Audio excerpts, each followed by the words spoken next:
ito ay rated SPG. Striktong patnubay at gabay ng magulang ang kailangan. Maaaring may masiselang tema, lengguwahe, karahasan, sexual, horror o droga na hindi angkop sa mga...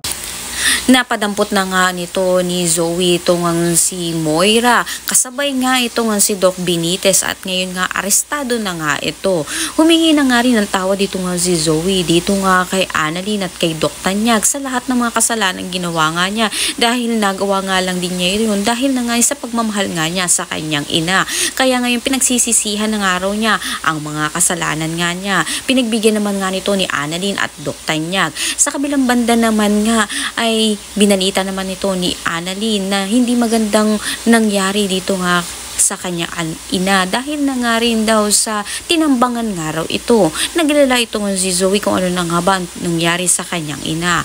Isa na naman nga kapahamakan ang nagbabadya dito nga sa Apex dahil nilooban nga ito ng mga armadong kalalakihan. Sino nga kaya ang bagong karakter na papasok ngayon nga na magpapahamak sa marami sa Apex?